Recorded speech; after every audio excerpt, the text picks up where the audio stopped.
Hi. Hello. Okay, sorry. Hi. Happy virtual brunch Sunday. Yes, Sunday. That's I like the kitchen background. It's a nice alternative to the desk background, which is nice as well. So until I have my 100 KLM houses here, you win the background game here. So It was a tough competition with that. Yeah.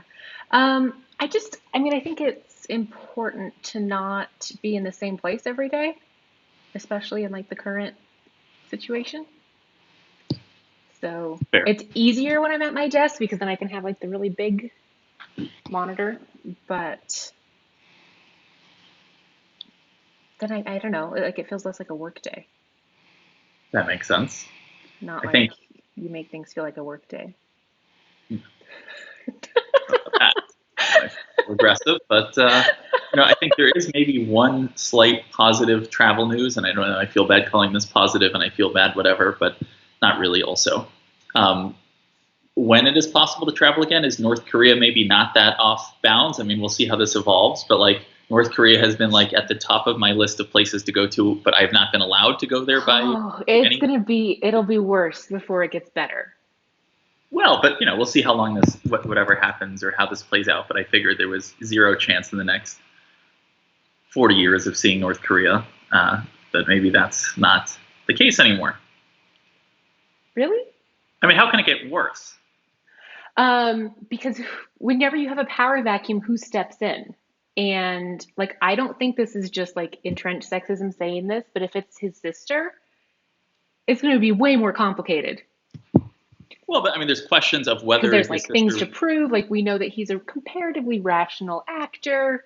You know, we don't have no idea how crazy she is or isn't, but we do know that she would have a lot to prove because it's not really a culture that, supports women But that in assumes powerful that roles. she would, for that reason, be given that role, given that she's a woman and that they don't seem down with that as a I mean, if you kill concept. everybody else, that's what happens. I mean, well, let's see how it plays out. I'm hoping that maybe North Korea I love that is. that's your takeaway from that. I mean, I'm trying to look at for some positive travel news. There's not a whole lot else to get excited about right now. Like, what am I supposed to look forward to? Maybe I can go wherever the hell, but like, I do hope I get to go to North Korea, and you know, this maybe is a little bit of it's not silver lining, but it's not. It is more conceivable that this could happen than um, it was several weeks ago. So Yeah, I I'm am 100%. Good morning, Craig. 100% with Craig. Like, maybe interesting at first, like, it'll be like Cuba if you go. Like, interesting at first, but will fall after a short while. But, like, we do not want Kim Jong Un to die right now. The last thing we need is an actual failed state, as opposed to the people right now who are like, America's a failed state. But, like, an actual failed state with nuclear weapons just, like, hanging out and having a power struggle. Like, that's literally the last thing we need. I mean, but the alternative is if he's okay and he's there for another 40 years, then whatever. So, I, you know, I'm rooting for that option. We'll see. Not that they do anything crazy with it, but rather that I'm Well, rooting I will for something. continue rooting for stability and Yeah, rational I actors. don't know if that's stability, but we'll go with that. So we'll see. So in the meantime, I will hope for Turkmenistan in the near term to visit. That's the Right, top of my fun that places. seems likely as well. I mean, that seems like a better, a more stable place to go compared to. And I agree on I did not enjoy Cuba in terms of visiting, other than it is interesting to see. But the 4 Points by Sheraton Havana was not. Yeah, I'm so sad that I'm not. I guess I'd be back from Cuba now anyway, but I was really excited for that because we weren't going to just stay in Havana. We were going to go like out and go to like tobacco plantations and into the mountains. And I thought that would be more interesting because it's not just Havana, which seems like a pretty sad city. You have no commentary on that. It, I mean, the infrastructure is challenging to begin with, and when you multiply that by, like, when you think Havana has everything, and Right, right, right. But like if you went to Sicily and you went to Palermo, you'd be like, wow, this is a series of choices. Like you're driving down the street and there's a pile of rubble here from World War II that like they're getting around to cleaning up. They just haven't gotten to it yet. But you get out to the countryside where it's less reliant upon poor or good government management. Like you're less reliant on public services. And so you have like nice farms. Like it's just a completely different experience. So that's what we were thinking Right. might be the case with Cuba. Like if you are rural where you're like growing your own food and you're not as dependent upon, ration coupons and things like that, is it different? I don't know. I haven't been. Could be. Could be. That was when I went to Havana. Unfortunately, the Wi-Fi was not fast enough to change my Southwest Airlines flight to an earlier return. So, um, I'll Right. Which I mean doesn't surprise. I don't think it surprises anybody that like Havana is just not in the airport. Oh my God, yes, the airport is makes right. any other airport look nice. But I feel like, oh, so okay, would it be the same thing though? Like if you were talking about going to North Korea and like it's one thing if you were going like in the past 5 years and you were going like on a sanctioned tour through Pyongyang and like the whole rigmarole versus if you were like actually out where the people live and seeing that, like it's completely, you can't even compare. Well, but the whole thing that I find interesting about the concept of visiting North Korea is the fact that they put on this show, and that seems fascinating to see because there's nowhere else you go where it's like, oh, look, these school children are just happen to be dancing right as the tour bus comes by. And like seeing that and the level of thought by the government that goes into that is what makes it interesting. Like it's obviously not a positive thing, but it's interesting to see. And that is like that to me is the part where I'm like, yeah. So anyway, we'll see what happens Sure. with North Korea. We can hope that whatever happens, that it makes the world a better place. So rooting for that. That's a good and positive thing. Okay, so I have a question because you talked about this. You did a blog post this week about like what happens if your airline goes out of business, but people still have all the questions. Yes. So, okay. So Like, if an what should airline, people be doing? Like, I just got, I'm sure many people did in the fall, the Virgin Atlantic Bank of America credit card.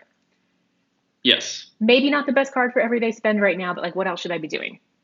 right. So in theory, I mean, you have a couple of options. So first of all, keep in mind airlines own, they really have the rights to your frequent flyer miles. So they can terminate your account for any reason. They can do whatever. So it's not like you can now say, okay, I'm just going to take these and go somewhere else, right? They are with the airline and the options are sometimes limited. So for the most part, airlines have now shut off many third-party redemptions. And this goes beyond just airlines that are in administration or bankruptcy or near bankruptcy, like Southwest, for example. They're not allowing any gift card redemptions anymore. And that's clearly an attempt to cut costs because they know a lot of people are concerned about the future of their points. And obviously it Right, would because be if they're redeeming for flights, that's just an accounting exercise right. versus if you're redeeming for gift cards, I assume they pay That's something. Bed Bath and cash right Beyond now in isn't just their giving them pocket. gift cards out of the goodness of their heart.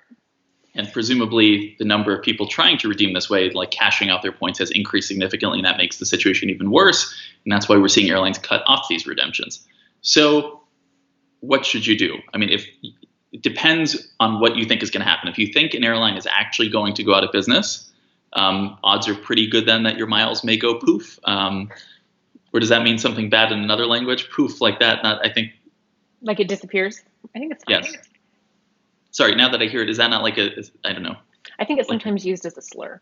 I thought it was an anti. Now I realize But it's probably yeah, an but that's I anti. think So I'm not sorry. when no, but you didn't use it as a like proper Poof in the noun. You American used way. it as an adjective, yeah, We'll go with that. So anyway, or something. whatever it is. So if you can, like, I don't think, for example, I do not believe I don't have any inside knowledge, but like, I don't think Virgin Atlantic is actually going to liquidate. That just seems, maybe I'm crazy, but the value of their Heathrow slots, everything else, it just seems unlikely. So if you don't think an airline's going to liquidate, try to hang in there. If they do liquidate, should you book award tickets now? Generally speaking, they're not going to be honored in the event that an airline does liquidate because airlines pay for those award tickets at the time that you fly. They reimburse one another for that. So, for example, if you redeem Virgin Atlantic miles now on All Nippon Airways, which is a great use, if Virgin Atlantic does liquidate, then your ticket probably will not be honored. So you have to hope for the best. I think that's the best approach to take unless you're absolutely convinced the airline's going to liquidate. But there's no value right now in booking, a ticket 11 months out and hoping that's going to be honored because it does not have to be. That's Yeah, thank you, Matthew, for the public service announcement of this is actually my number one pet peeve. Is not really my number one pet peeve. My number one pet peeve is people being selfish and rude. But in the terms of like petty things you can have pet peeves about, it's the Virgin Airlines or just other airlines. Like Southwest IATA code is not SW. I know you want it to be, but it's not. So the clarifying that Air like Namibia, VA is Virgin Australia and VS is Virgin Atlantic, and VX was Virgin America. And I remember I got like somebody was mansplaining that to me in your comments like 6 years ago, and they were like, VS is Victoria's Secret and blah blah blah. And I was like, really, really, like this is the hill that you're going to die on?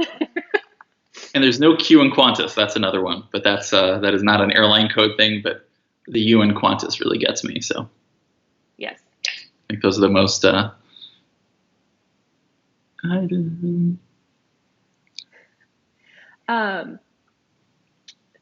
there was something else. I was like, I should ask Ben about that. Okay, so this is a question.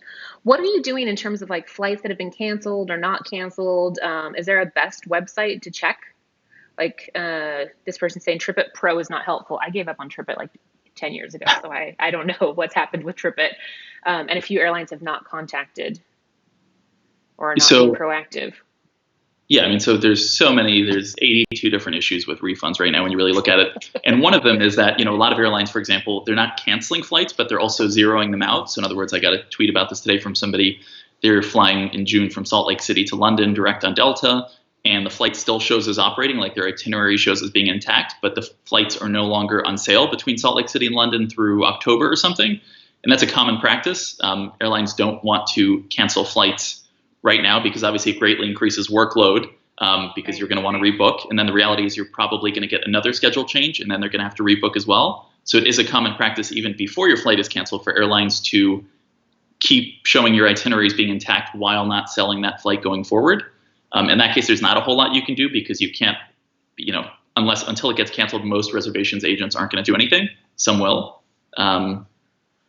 So, what do you think should be done about airlines that are not only not canceling, but are in fact resuming flights, even though passengers will not be able to fly on them? I saw Wizz Air is starting up a lot of their leisure routes from the UK to, all the typical British holidaymaker destinations, clearly not essential workers, going down to Ibiza in April and May.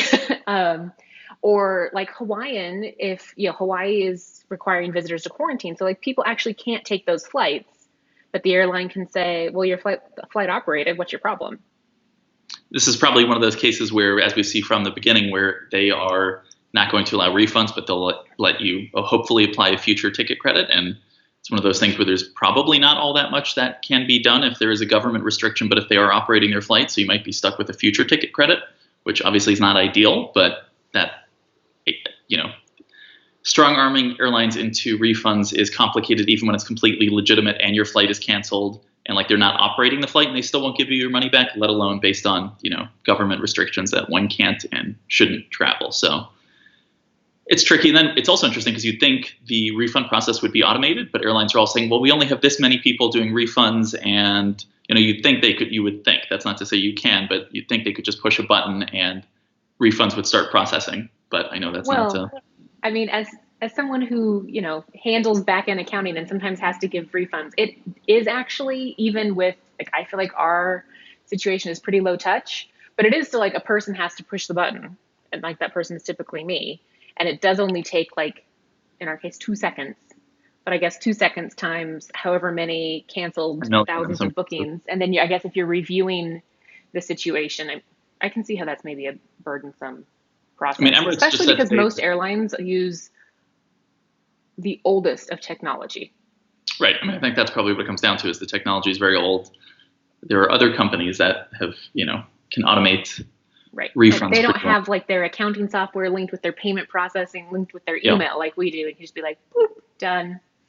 I mean, Emirates said that they have 500,000 refunds to process. They can do 150,000 a month. So it'll take 3 months and change. So, I mean, what is that? 5,000 refunds a day, 2,000 refunds an hour. Like, I wonder how many people do they have doing refunds? Right. So, if you think about that, like, let's assume that even if each refund only takes a minute. Why should it take a minute, though? It's like your flight was canceled. What are they doing for a minute? Because I assume that they're like pulling up the PNR, like they're getting some indicator that it was canceled. They're like reviewing it. They're clicking like refund. They probably have to look at the form of payment. Like, did you pay with I don't know if Emirates does like gift cards versus credit cards versus did a travel agent purchase it and you're like sending it back to a central billing account? Like, I assume that there's some level of how, like, with which method of payment do we refund this? And maybe that's not all of them. Like maybe some Yep. take 90 seconds and some take 5 seconds, but Yep. just, yeah. So that's a lot So of that, people working every day. I mean, so 2,000 an hour. So if you're working 24 hours a day, if it's 1 minute each, Because it is the UAE, so that could happen. I mean, you think they could, nobody else is working at all at that airline at this point. So you think, I mean, obviously they have no incentive to speed up refunds, but, you'd think training people to be able to do that, they certainly have how many tens of thousands of cabin crew sitting around doing literally nothing right now. So Yeah, not that that's nothing. what, they should be doing, but well, I mean, they would like to be doing something there Right. because I it's mean, not and that's a good point. Like you have, if you're committed to continuing to pay your crew, Emirates has like a great crew app. Maybe you extend some of the functionality that your reservations agents have and just be like, listen, like you're on standby, you're sitting at home. Here you go. I'm sure they can do like the 10-hour online training module to be reservations agents because I am positive that those are not highly trained positions. And Sean M made a good point. Let's not lose track of the volume. Hello, Sean. We miss you. Let's not lose track of the volume of fraudulent refund claims also being made right now. I'd say as much as 25% are questionable in some way. That's interesting. Sean, do you mean like people are asking for refunds and they are not the passenger or they're not the person who should be getting the refunds or like an identity theft refund situation or other fraudulent refunding? That's interesting. Yeah, I wonder. We'll find out. We'll find out. We'll circle back to that. Okay, talking again about just the situation is complicated, obviously, but for people who've made award bookings, in this case, somebody made an award booking through American for flights on Malaysia. Malaysia made a schedule change. American won't reaccommodate and probably can't accommodate Right. because it's not like American flies really anywhere useful in Southeast Asia. Right. They're Nowhere very at dependent all. on their partner network. What do you do? It's one of those cases where even under the best of circumstances, when hold times aren't 15 hours for airlines, that is challenging because sure, in theory they have liaisons who could work between airlines, but it's not like they can reaccommodate you on American. They would have to reaccommodate you on Cathay Pacific or something, and which is also not really operating. Right, exactly. So not only do you not have airlines operating, not only do you probably have like no way for people to get in touch with one another, not only are hold times so long, but then like there's not even under normal circumstances a real simple mechanism by which Malaysia cancels a flight and then American contacts like Cathay Pacific, like, hey, can you open this up for us? So unfortunately, it's a case where a refund might be the only option, and at least there are good fares out there and lots of award availability right now. So depending on when I sort of feel like if you're not traveling in the next 72 hours, just chill. That's sort of where I'm at. Like if you're traveling this week, I don't know why you're traveling this week, but maybe you're a healthcare worker or whatever, you've been stranded or getting unstranded. But people asking questions about like June, even like no one knows what's happening in June, much less like my in-laws had a trip to Europe planned in like late July. It's actually really fun. My father-in-law is friends with like the equivalent of maybe the mayor of Reims in the Champagne district. He was like a study abroad student at his high school. And so they go back and they just like go in all the cellars and all the caves and things that aren't necessarily typically open because it's like, mayor's taking you through all of these things. So they were going to go and do that, but they're like, we're definitely not going. But, their cancellation time is not like the airline doesn't care about your late July travel at this point in time. It's just like the least of everyone's priorities. But I do think if you had a flight like on Malaysia in the next 72 hours, American would be more aggressive about helping get that solved because it's urgent travel. Yes. I think that you need more coffee. No, I'm trying to read the questions here.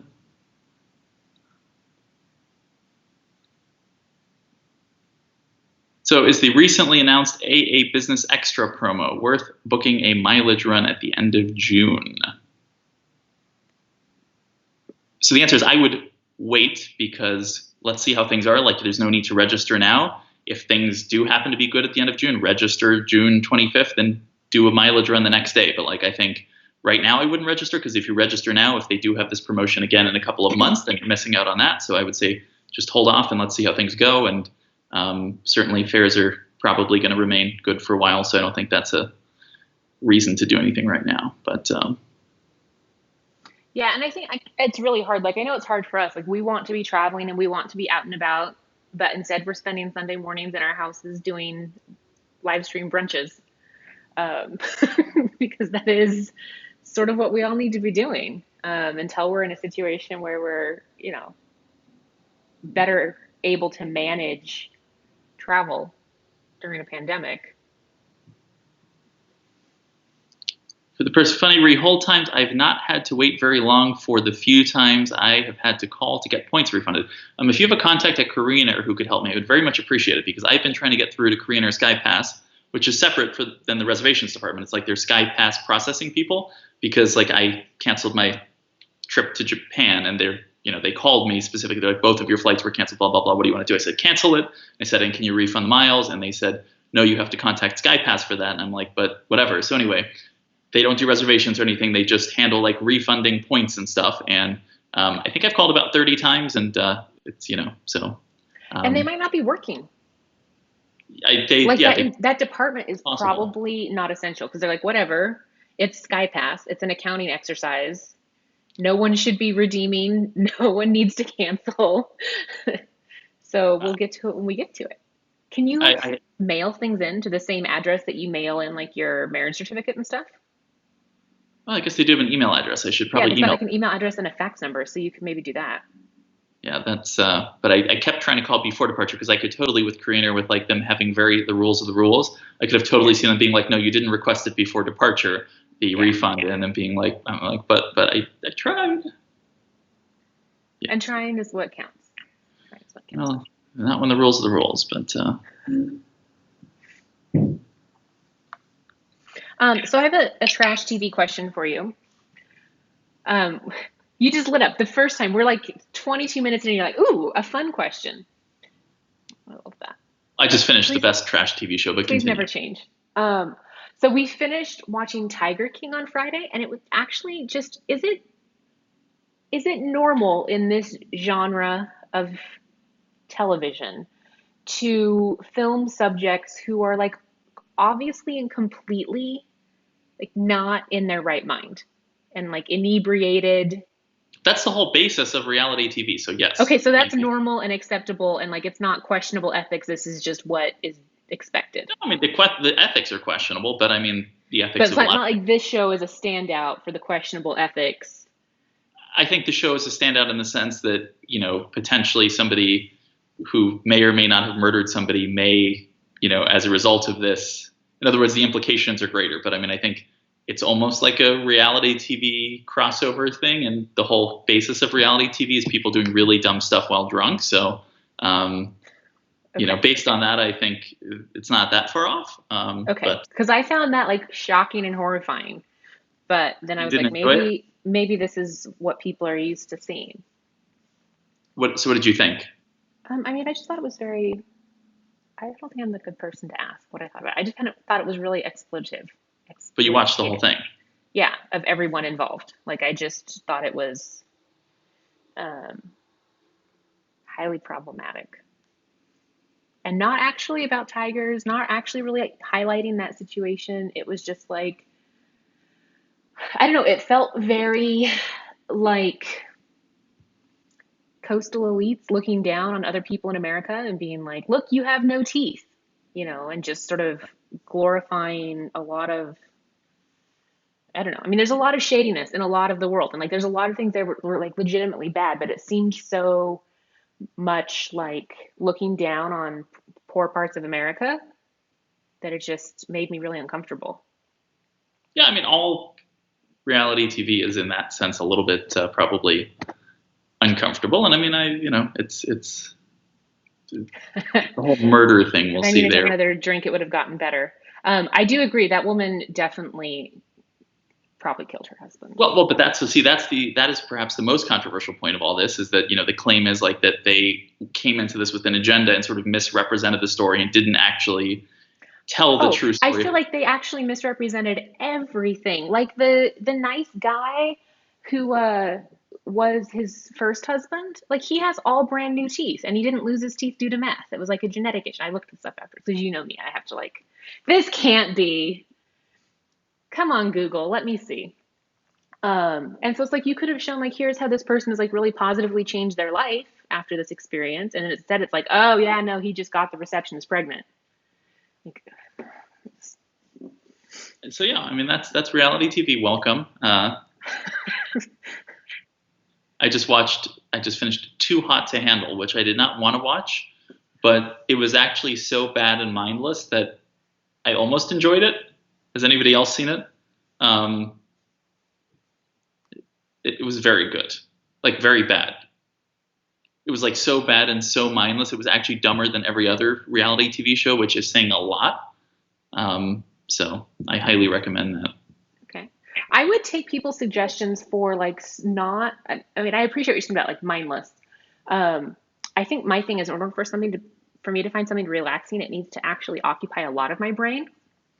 Yeah. So So do that's why you I'll watch like, crime shows? Crime shows are the best. well, but the problem is that then the intensity is then it's not a vacation, right? Like that is very stressful. So like if something's intense, I don't like that either. Like people have been telling me to watch Ozark, but it looks like a lot of commitment and it looks pretty intense.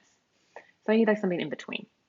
I mean, the best crime show, which is not intense in the sense that because I get scared by some crime shows, but I Like think actually, I just want to watch air crash investigation every day. Like that's that level of like it's very there are technically so complicated, so you have to think about it and like decent production values. so I think the best show for that is Cold Justice.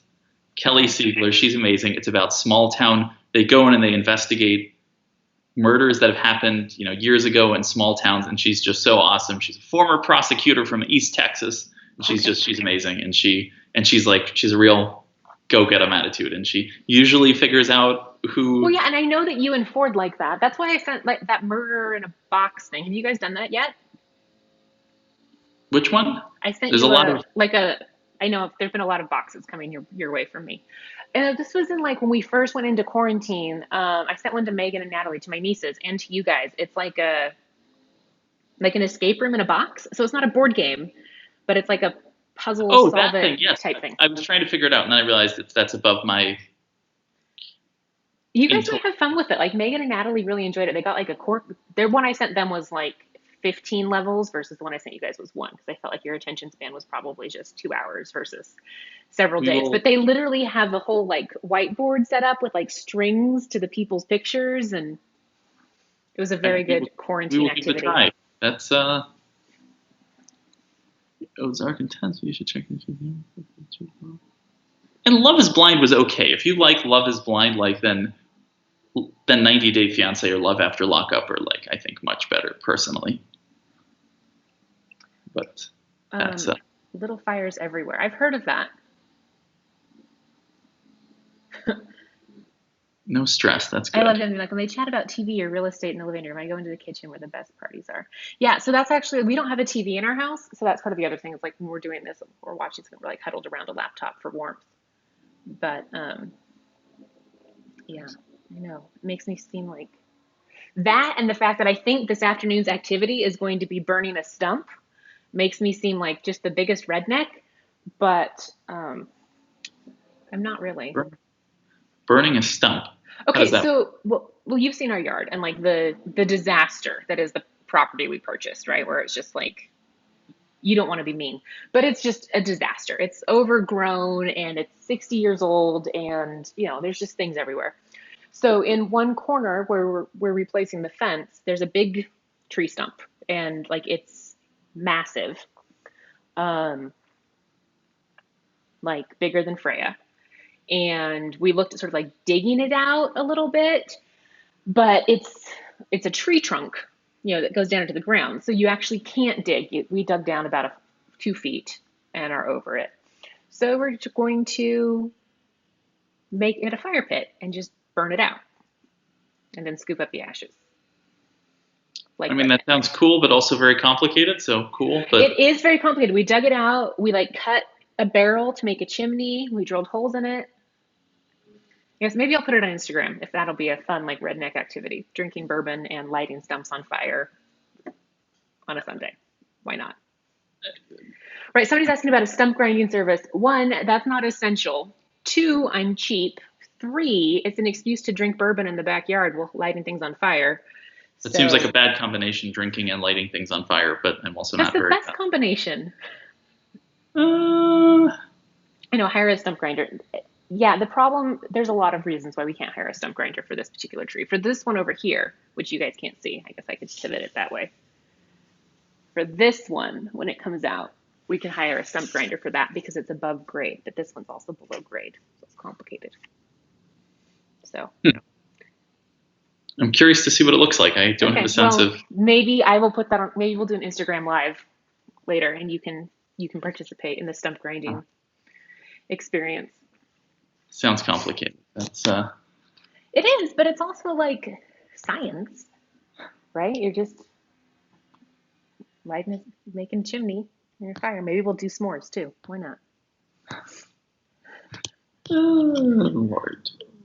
What airplane things are going on here? Travel things. Well, not airplanes and travel things. Okay, I have a question about you talked about the economy seat innovation model that somebody came up with, where it's got like the sneeze guards and then like the middle seat facing backwards. I have questions. Okay. Doesn't that actually seem like it would be worse? Because then you'd have somebody facing you and like coughing basically diagonally at you the whole flight, potentially. I mean, potentially, but I agree. I don't think it's a very good concept. I think it looks claustrophobic, but I mean, it is angled sufficiently that if you're going to think it's like how big is the gap? It's, there's no ideal situation, but at least you have some. It depends. I mean, I think the reality is just going to be we're all going to have face masks forever. So if that's the case, then. Right. And if we had like crazy high, and it's not crazy high, it just feels crazy high to America because we're so behind, but like high amounts of testing, like it'd be fine. It's really interesting. Like we're still collecting survey responses from our survey, but most people were like, yeah, waiting for a vaccine is great, or just really good testing so that I can make my own choices and evaluate risk. That seems much more helpful than like blocking middle seats.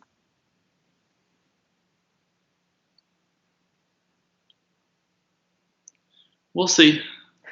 Who the hell knows? Let me see. Yeah, exactly. Like I said, it does look like British Airways business class. That is very true. It is. It's not actually that novel. I mean, it seems very cozy though. Like the concept of being able, because the biggest thing I think, whether you're in domestic first or economy, is the fact that usually there's nowhere to put your head on. Like you might have a slight like widget thing on the side of a headrest, but like it does seem very nice to have something you could rest your head on. Right. And if you're traveling, I mean, this is the thing, it actually looks less social distant to me. It reminds me of some of the Southwest planes in the 90s, where in the bulkhead rows, they had a section of backwards facing seats. So you could sit across from each other. So it seems like if you're a family, like it would actually be better because then you can actually like reach and interact, which seems like it's bad for virus prevention. And a good trivia question along those lines. What is the only current commercial aircraft to have backwards facing economy seats? First person to comment wins the knowledge of knowing that they win. We could maybe send you a prize. Okay, will you state the question again, Ben? Because not everybody necessarily What is knew the it was only going to be. Commercial aircraft with rear facing economy seats that's, active? Currently operational. Correct. Prior to March 12th, you could have purchased a ticket on this aircraft and I'm sure there's point A to point B. That has been produced in the past few years. I mean, I'm sure there are some planes from 70 years. I mean, there's 64-year-old cargo planes over my house. Oh, crap. Did I get it? No, that's not what I was thinking. No. Does the BAE 146, that would be news to me. It could be, though, but is that in production still? Okay, yeah, you're adding. This is what Ben does, by the way. He's like, hey, here's the thing. Oh, no, let me add all these other qualifiers and restrictions and limitations. It's like, we can go to dinner wherever you want, as long as. Hold on. When was BAE 146? Okay. No, that's, I mean, is it still in production? Let's see here. You didn't say it had to still be in production. You said it was commercially within the past 5 years that has been built within the past 5 years. No, it was produced 19 years ago, the 146 most recently, apparently. So, sorry, it's not an airline, it's an aircraft type. So, okay. Wow, hello. How do these? I feel like I'm shocked. Not everybody. I'm shocked they're not like. Did I miss the answer? Okay, no. No. Well, keep in mind that we are like 25 seconds ahead of the comments. Okay, let's continue and we'll. Okay, so we see if always have anyone. to circle back. I know that that's confusing, but yeah, it's just the nature of the software is we're in the future always.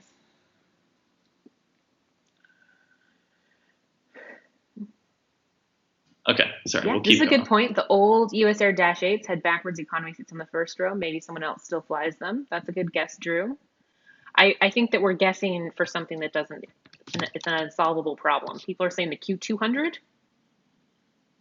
I'm curious. Hold on. Does the Dash 8 have rear-facing seats? Because I've never seen. When was the last time you saw a Dash 8? And is it a Yeah, configuration choice? ATR exactly. ATR 72 or ATR 42. The first row is always or typically rear-facing. So they have. Really? Yes. Yes. Well done. I'm thinking because I've been on a couple of HR 72s recently, but I guess I didn't go that far What airline? forward. Uh, the one in Laotian Airways or Laos Airways or whatever, was an ATR 72. Yeah, because if you go through the rear, you don't know it until you get to the very front. Yeah. So. And then there was also a Vietnam Airways ATR 72, I think, because we flew two different ATR 72s. So when you go through the rear, you don't know. Which is how you know you're having a luxury experience. For sure. That's. I learned that, by the way, the hard way because it was a triangle flight, and so we were the last people on the plane, and the only two seats left were the rear-facing in the first row. And I was like, oh, this is kind of fun. And then I was like, oh, this is not fun at all. You're like, this is actually nothing that I want out of life. Shout out to La Costeña Airlines, Nicaragua's finest airline. I flew an ATR last year. Okay, so David has a question. You talked about Amex refreshing their premium cards. We've seen Chase say that like they'll reduce the annual fee a little bit for the CSR when they had just tried raising it. So they're basically holding off on that. What do you think is going to happen with co-brand cards? Like, there's all the Marriott cards on both sides. Somebody's asking, like, do you think that they'd reinstate the earning rates that like they had with SPG, especially for the Brilliant? What do you think? I would not expect a whole lot. I think the main thing we'll see with co-brand cards is the benefits extended. So, for example, free night certificates that are associated with whether it's the Marriott Bonvoy card or a companion certificate, I think those will be extended to account for the fact that people can't travel right now. But I don't think we're going to see significant changes. And it's interesting when you look at the value proposition of different cards. Like, for example, the IHG card offers, isn't it 1 point per dollar on non-bonus spend? And that's worth less than half a cent return. So like it's an awful return objectively. So there's some cards that are worth having for the perks they offer. Like that's really low cost. I know probably not a lot of people are spending money on the card, but those who are spending money, the margins are really good, presumably for Chase, because I don't think IHG is benefiting quite as much there because they're getting paid for points, presumably, or some portion of the spending. So my point is I wouldn't expect the earnings rates to be improved much. I would just expect extensions, but let's see how long this lasts, because if this lasts for years and people aren't traveling, then obviously a travel rewards card, if travel's not a thing anymore. I mean, we're hopefully not going to get to that point. Or if enthusiasm, I mean, I think that's actually the question I have is, will we long-term see, however long this takes, will enthusiasm in any sort of substantial way die down around travel due to the new, whatever happens from this, due to logistical challenges? I think there will definitely be a shift. I was thinking about this, like even if we had, and I know this is not someplace you typically want to go, but like even if we had really great testing and we were doing like South Korea where there's temperature checks all the time, and like by this point in time, if you'd have been tested like 6 times just because you've been out and about. Will we see people wanting to go to things that are massive crowd catchers? So like Disney World. That seems really complicated to me. Like, how do you structure that? It that seems complicated, right? It goes beyond just even like doing international travel. Do we see like stadium events or even things like going to the Vatican, where it's a lot of people, you're funneled through a certain pathway, a certain way, versus do we see a shift to more like outdoor destinations? I don't know. I do wonder that if we start talking about more of a long lasting global recession, that it gets much more challenging for especially amusement parks or other things like that, because right now, or not like immediately, but in the past couple of years, it's been very trendy to be like, oh, here I am on Instagram doing the thing. And do we have this shift where that seems like really socially irresponsible and is Right. thus sort of shamed rather than encouraged? And what are the consequences to that? Like, I would go, of the places to go, I would go to Asia right now in a heartbeat, but I'm not going to be allowed to go. But, if you post that great wall photo, what does that look like? What happens? And does Yep. that shift all the marketing for these brands and the economy and everything else? It's a good question. We will find out. It's in many ways an extension already of the shame that in parts of the world started to be associated with flying and the environmental impact of it. And when you take it a step further now and if going places, and if that happens, then we'll see. But I think fundamentally, like most people, what they look forward to in life, no matter how pain in the ass the logistics are, is travel. Like that's something that takes people out of the ordinary and out of the everyday. And I think maybe that will stay, but we'll see. One would think that cruise ships would be done with, but I don't think they will be, because I think there's enough people who swear by cruises. Cruise aficionados are super loyal. Yeah. Like frighteningly loyal. And I also think there will be some, if we do start having longer term economic issues, especially in the US, that sort of nationalism will come into play. It's like, oh, well, we should spend money here. We will see. Less resistant to repression. Yeah, it is interesting that there are so many aspects of life that I think for so long that now seem silly. Like, for example, even just coming home and not washing my hands. Okay, I've always washed my hands consistently, but Ford, for example, has not. Right. But did you wash your hands for like 20 seconds with the solid scrubbing and then, right, like you didn't do the whole thing, because who does? But even some washing is better than no washing. And I just feel like at this point, the going anywhere is just, this behavior will, I'm sure, continue. So I hope they fill up the airplane water tanks for the lavatory for those people who have to use it, because more people will be hopefully washing their hands. Right, or have hand sanitizer in there at a minimum. Like that seems like something that should have been done anyway. Yes. Yeah, I mean that seems smart. It's really interesting. Somebody mentioned that like they're really glad that they don't have a house, but it's actually super nice having so much yard work to do, because it's like a task. It's outside. You feel really productive and you don't have to interact with anybody. And I think otherwise I would be going crazy just being home, not traveling, sort of watching like the world spiral and just doing like the anxiety scroll. Fair. Maybe that's what you're doing, and I'm sorry for like articulating that. Or you could just watch bad reality TV. That also does the trick. So. But even I think, like, can you imagine not having a dog right now?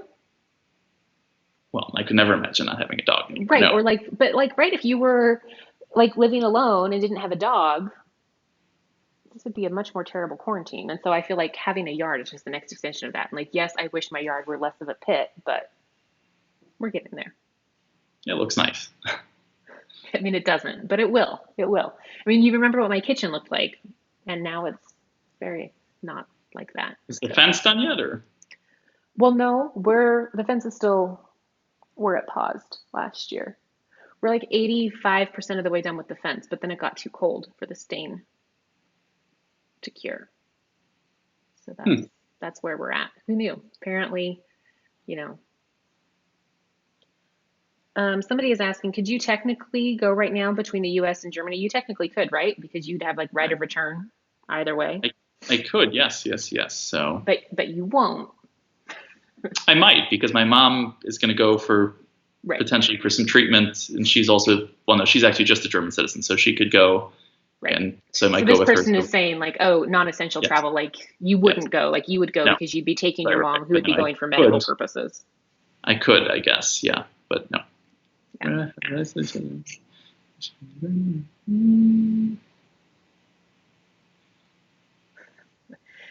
Yeah, there's a whole bunch of cruise ship shade happening in the comments, which I sort of love.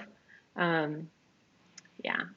It has been. So I just saw, because I have a view from my place of the cruise ship terminals here in Miami, which is very entertaining, because it used to be I just have planes overhead, but there's not that many of those nowadays. Though we did get a Cathay Pacific 747-8 cargo flight from Anchorage this morning, so it's nice to see life is back to normal, at least in that regard.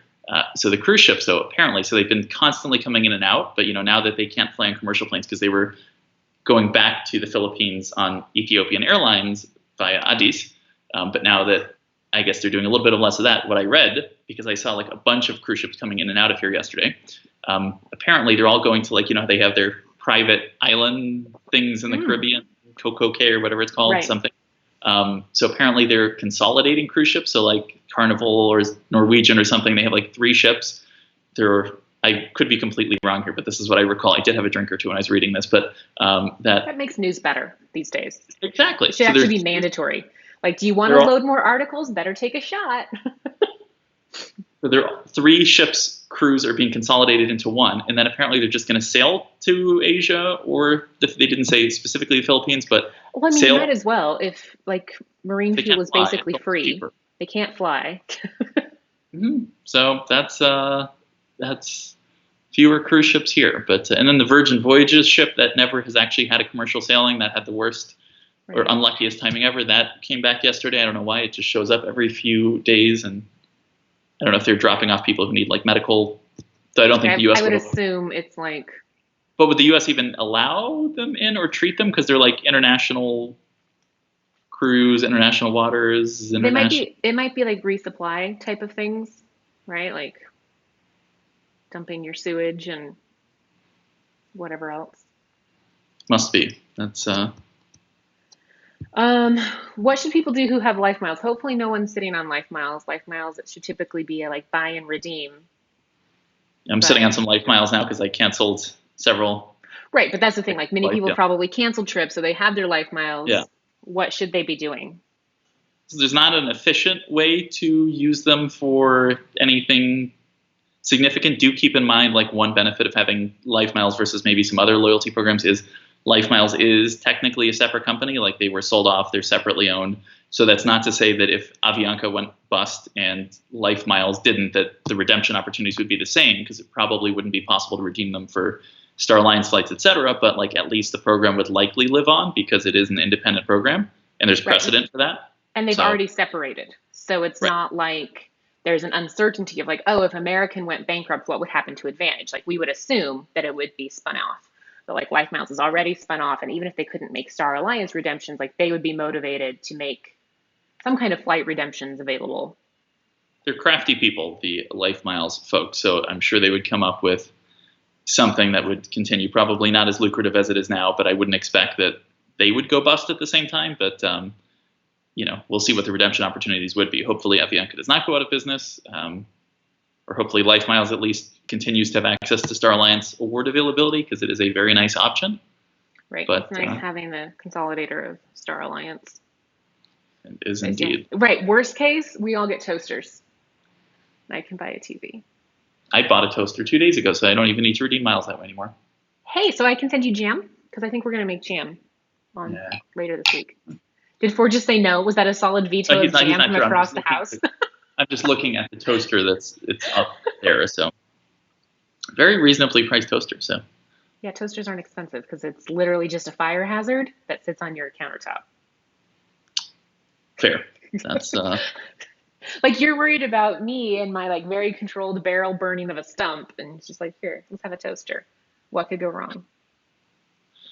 Okay, Evan has asked a couple times. I don't know that you have a strong opinion on this yet, but Amex Canada is doubling the earning and redemption values of membership rewards on the Platinum card, including for sort of their cash back options. Do you think the same thing would happen in the US? I doubt we will see that. We could. I think we might see some portion, something, but not to that scale. So in Canada, it's easy enough to do because, well, Canadian dollar's worth less than the US dollar. So when you're doubling redemption rates and earnings rates, the actual Right. Doubling it, you're almost to parity. well, so you're talking then about a. So I unfortunately don't think we'll see that in the U.S. Also, the U.S. is a much bigger market for them, so that would be much more costly. Yeah. So many people would be cashing out their points at 2 US cents each, or so I unfortunately don't see that happening. I do think they need to do a little bit more. I don't think they're going to do that much, but Right. I could see a little incentivizing. Citi has actually done a great job of this, um, of saying like, "Hey, I got an offer like for my American Advantage Platinum card, being like, you can get 10 times points on online purchases, up to like not a lot of points. You could spend like $250, which right. is $250 more than I have ever spent on that card, other than when meeting the minimum spend. But, so I guess everyone Yep. wins, right? Like I got my 10 times miles, they got a swipe fee, Yep. No, you're right. versus otherwise that's a soft draw card. So I could see some stuff like that, like, hey, for, through July, get, all these cards that typically incentivize air travel. Obviously, people aren't buying air travel. What was the thing you posted yesterday? Amex is down like 95% on travel purchases or Yes, something. roughly something like that. I mean, it's So like if they want to keep collecting merchant fees and swipe fees, it would make sense to have like some temporary opt-in bonuses on other spending categories. Keep our yeah. I mean, when card you front look of at wallet. what they've tried to do like incentivizing people to use Amazon Shop with points, which is not a good deal to begin with, and even with whatever they're giving you a 20% discount, it's still not a good deal. Right. Of course, the difference is that they're going after the general consumer, and a lot of those people are redeeming points for 1 cent each or less towards something. So for those people, maybe it's a good deal. I guess it's good that they're redeeming their points that way, so we can get more value in other ways. But yeah, for those actually looking to maximize points, I wouldn't expect some amazing opportunities. So truly, even without anything special, like the opportunities are really damn good to begin with. Like the Citi Double Cash combined with the Citi Prestige or Premier, like I'm earning 2 thank you points per dollar, and I value still those at 1.7 cents each. So that's like a 3.4% return. So like it would be nice to get an extra bonus, but okay, 2 times points on the Amex Platinum, like I would not sure that does much for me personally, but that I mean, I think it just depends. A lot of you always talk about like there's the value of the partners, and like I tend to find American Express's partners more valuable than Citi's, but it's not because of like those partners are better. It comes down to like when I'm wanting to take a certain trip. Like I don't need to transfer points to LifeMiles. I have plenty of LifeMiles. It just makes more sense to buy them. Um, Really, it's just that I like moving points to Aeroplan for Europe, and so like I probably weight that heavier than I should. which is and so the problem, which I agree with in general, I think people undervalue Citi Thank You, and I think they overvalue Amex and especially Chase, because Chase does not have transfer bonuses with any frequency. But Right. Citi is really good about transfer bonuses, even marginally better than Amex, and much better than Chase. And if you're not redeeming points as cash, you're right. Amex has the advantage of Aeroplan and of British Airways. Those are nice. But like, let's be honest at this point about Aeroplan. They're not good for Lufthansa because the fuel surcharges are like 800 one way. So if you want to fly United or TAP Air Portugal or Turkish, they're great. Or Um, Swiss or Brussels. who wants to fly? I don't want to fly Swiss, but yes. Otherwise, yes. That's. I feel like Swiss is, but Right. I Swiss. mean, in Okay, general, I don't want to fly transatlantic business class, but here we are. and Um, that's even more why it's like the fuel surcharges are too high on Lufthansa. So I just feel like right. But like with Lufthansa, like, yes, you can book through United, but you can only like 50% of the time book through LifeMiles, and that's annoying. On the West Coast, it's really hard to book right. Lufthansa lately. I mean, now it's going to be amazing, but historically, right? So it's been something like United has had so many issues with like married segments and Aeroplan hasn't, that it's a lot of times it's been like, I can transfer Amex to Aeroplan and bonus or no bonus. and it's also way fewer points in some cases than United.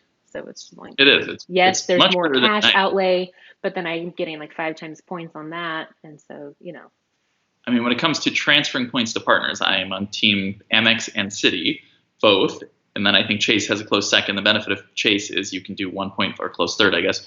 Chase, you can do the 1.5 times as cash. That is a nice benefit to have gives you a lot of flexibility. But otherwise, I'm not a huge fan of their transfer partners. it's interesting because they really like changed the game Yeah. because it previously was like only really Amex or like SPG, right? Back in like what, 2011? Mm-hmm. And so rolling out Ultimate Rewards was like, wow, hotel transfers that actually make sense. And it was just Oh, the they do gold have Hyatt. standard. Hyatt, I mean, that's an amazing partner. Other than that, though, Yeah. if they lost Hyatt, I would actually that would. Right. But that's how many Hyatt points. I feel like if you're not a globalist, Hyatt as a transfer partner is a really great value because you can redeem points for like a suite or a slightly better room. And if you're earning crazy amounts of points, that's awesome. But for like short stays, sometimes pre-day is better, right? But as a globalist, you also have guest of honor, which is awesome. So like that's the best part, I think. Which is where most of my points go to. But like as a globalist, like I earn so many Hyatt points, I don't remember the last time I actually needed to transfer points from Chase to Hyatt. Like I know I could, I just haven't needed to. Well, you need to stay at more nice hotels than with points because I feel like. Right. Well, and that's the other thing is like my travel has scaled back. Like my international aspirational travel has scaled back so much. I don't think I've recalibrated. Like clearly I need to adjust my values of points if I'm doing like a lot of domestic slog travel. Because you're staying at a lot of like domestic city Hyatt hotels. Like I'm almost only doing like Park Hyatt Paris on points, Park Hyatt Milano points, Alila Ventana. Like for those, it's amazing because those hotels would cost $1,000. But it's like I have to go to New York because I have meetings and I need to be, it's like, do you really want to spend 25,000 points because at that point you might as well just spend 30, but then you're at the Park Hyatt, which is like not conveniently located to actually, doing business in New York. And there's, terrible coffee and rude service. And no, in cities you're better. It's like, and you're in a food desert. Yeah.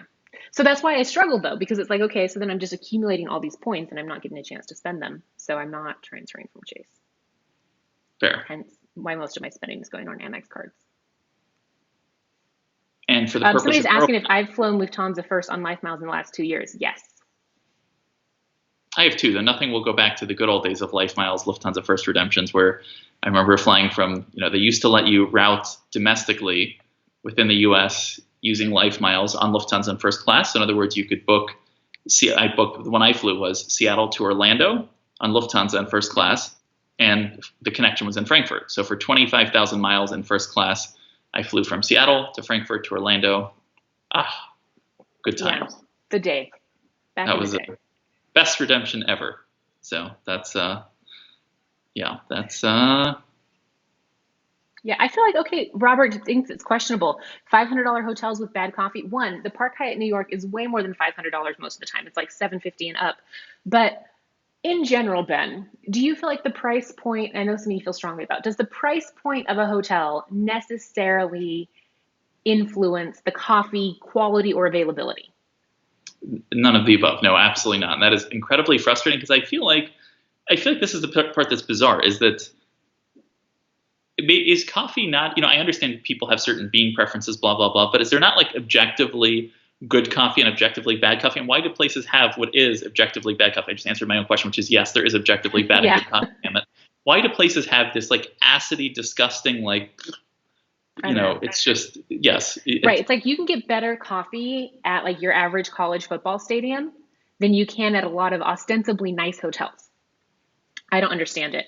My experience is actually that the more expensive the hotel, the higher they think of themselves, the more challenging it is to get acceptable coffee at acceptable times. Because it's like, oh, we're fancy. So, we'll bring you a French press of coffee and it will be $35. But it won't necessarily be good beans. And it's only available after 8 a.m. because you're on vacation. You should be sleeping in. And that is something, et cetera. Ritz-Carlton is especially bad at that because they pretend to be fancy, but like the actual ability to get coffee at a Ritz it's like before 6 a.m. Hell no. It's a struggle. Versus Versus I was impressed at, just to compare to, U.S. Ritz-Carlton versus Four Seasons Denver, which is not that much, but they had a coffee set up in the lobby in the morning, and they even had a coffee set up in the morning in the gym. So I have never seen a double coffee set up for free. So shout out to them, because not many places do that. But no, there's no connection otherwise between price and that. There are a lot of great mid-range hotels that have, even the Sheraton Frankfurt Airport. I don't know what's going on there now, but they had that, like, it wasn't amazing coffee, but at least at like literally 4 a.m. Right, you it could was go available. to a coffee. And they had croissants as well. So they tasted like cardboard, but at least they were there. So anyway, that's Yeah, it's a good point. Like Hyatt Place actually does a great job with coffee. Like it's a decent roast. There's sometimes an option of a medium and a dark. It's available at like 4 in the morning. And speaking of Hyatt coffee, so Hyatt Place has good coffee. Alila Ventana Big Sur, which I absolutely loved, and it's probably my favorite Hyatt in the U.S., has terrible coffee. They have it all day, though, so you can go, but it's like very acidy. It just tastes like acid. It's not good, but it's there all I know day. it's a whole trend. Like that's the thing that's the one thing I didn't like about coffee in Australia. When we were in Melbourne, I actually read reviews until I found a place, somebody being like, "Oh, they burn their coffee," and I was like, "That's where I want to go," because I prefer the more Italian roast, which is just a darker roast of coffee. Even when I stay with you, you guys buy a medium roast coffee typically, which is a little too acidic for me. So it's like there's no really accounting for that element of preferences, but there is some that's just like, this is legitimately terrible. What were you thinking? It's true. Yeah. Versus, speaking of good Hyatts, since I shouted out the Alila Ventana Big Sur, Kalala Island in Nicaragua, they had amazing French press coffee. They had like local beans. They had a bean menu, so you could choose which kind you wanted. So they get some points. Yeah, and that's the thing. And the person Robert, who initially asked, was like, I can't believe that there's bad coffee at a fancy hotel. Like, yes, like you can make great coffee in the middle of nowhere. Mm-hmm. Yes, like I take my French press camping and it's amazing because it's actually not that complicated. But whatever. Just booked the Ventana yesterday. Good job. Enjoy. I hope it works out timing wise. That is my favorite Hyatt in the U.S. I might book that. You should. I get excited anytime anyone books it because the nature. Have you been to Big Sur? Mm-hmm. But not like Nick and I haven't been together. I haven't been as an adult.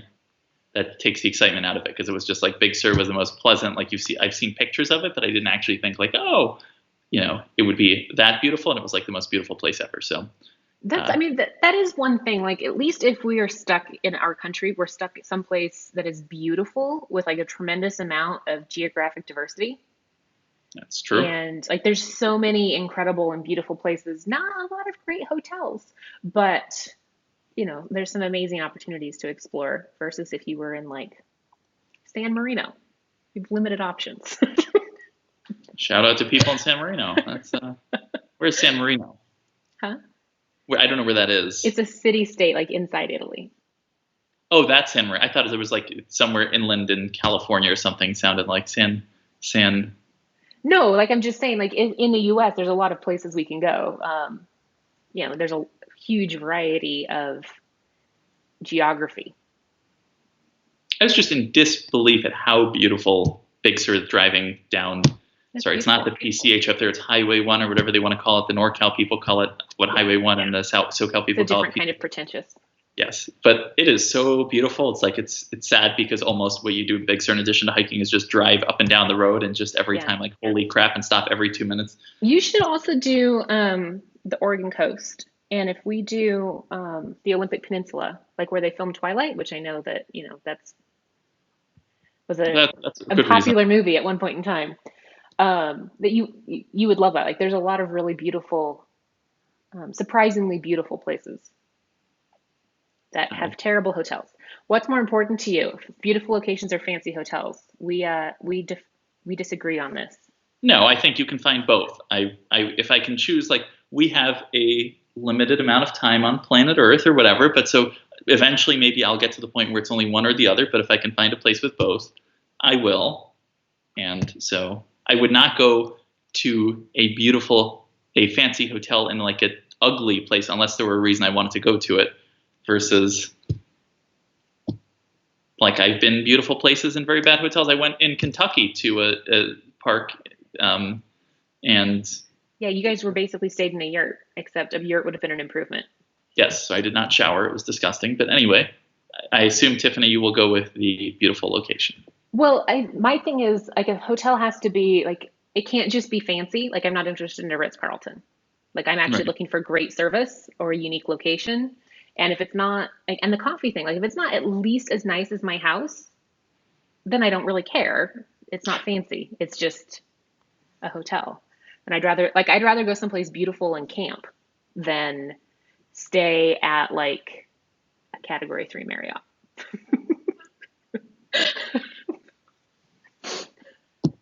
Fair. And someone's asking if there's any worthwhile hotels on the Oregon coast. No, not at all. They are all low to mid range. You are better off in a yurt or a bed and breakfast or like an Airbnb and rent a whole house type of Okay. situation. Last question, and you have to answer. You have to give a straight answer to this. Assuming all I always restrictions are give good lifted. answers. Sorry? I always give straight answers. Well, you're like, it depends on blah, blah, blah. Assuming all restrictions are lifted and the virus is gone, what would be the first place you're going to book travel to? You can't use your pre-existing reservations. Hmm. All restrictions are lifted and the virus is gone. Um, I will say it will. I'm only going to caveat with time of year because there's two places I've been really wanting to go. So if it was like I can book this and go tomorrow, it would depend. Like I would really like to go to Tibet in the winter, and I've been really wanting to go to Java. And if all restrictions lifted also includes eliminating a lot of the really atrocious anti-gay sentiment in Tanzania, I'd really like to go there. I'd like to go to Zanzibar. So, but I think it's like I don't know that I want to go to Zanzibar in August. So those would be my three things that I would book if the world was perfect. Good answer. Those are good choices. Good choices. What about you? This was just a question for me. Oh, yeah. I mean, hold on. Hold on. I have my note where I wrote down the places. So we had booked tickets to Namibia and Peru, so that does not count because it is a pre-existing reservation. Even though I'm very excited, especially about Namibia. But so the question was the first place I would go. Mm-hmm. Okay. And you can't use your pre-existing reservations. So Turkmenistan. So like tomorrow, if you could book a flight tomorrow, all restrictions lifted, virus is gone. Where do you go? Turkmenistan, except it takes a little bit of time because visa and everything. But like, I really want to go to Turkmenistan, so in Kyrgyzstan. So those are my two. How long are the visas good for? They're single entry, I think, and you need to do for Turkmenistan. You need to have a guide like the whole time or something, I think. Right, but could you like go ahead and send it off for a visa now? Like, is it valid for like 18 months from when you receive it or something? I think you need to like send in your you need to plan it. Like it's easy enough for them. My understanding is to get the visa, but you have to have the tour. Like the tour company can do it. You just have to work with the tour company. So anyway, that would be my unique one. Otherwise, I would say cruise to Antarctica. But after the conversation a couple of weeks ago that we had about Antarctica being awesome, but even if this does lift, like I'm not quite ready for a cruise. But that would be my other one. So. Anyway, sorry, we've already gone over here. So yeah, we actually went over. Thank you guys for joining us. Have a nice rest of your Sunday, right? Sunday? Yes. It is Sunday. Yeah. Hit the bell. I already scheduled the one for Thursday so that you can get reminded of that. And especially appreciate the California people because I know you can't always come on Thursdays. So thank you for being here this morning. And the Australia people who can actually drink at this time of day. So what time is it in us? Sheepish about drinking at 9 a.m. on Fridays. Wait, hold on. Isn't it like 4 a.m. What time is it in? No, it's like evening there. In Australia? I feel like it's like 4 p.m. on Monday. It's 4:09 a.m. on Monday. Really? Yes. All right. Well. So hopefully you are drinking at 4 a.m. That sounds fun too. Okay. So no judgment. That sounds better. But I have questions then about the people who were like, oh, I can't, drink during the happy hour because it's not drinking time. Like, when is it drinking time in Australia then? Well, that would be like, 8 a.m., 9 a.m.? So I guess maybe for some people, 4 a.m. is a more appropriate time to. So a special thanks to people in Australia joining us because if you're joining at 4 a.m., geez, wow. That's Yeah. that's anyway. Thank All you right. guys very Awesome. much. Thank you guys. Enjoy the rest of your weekends.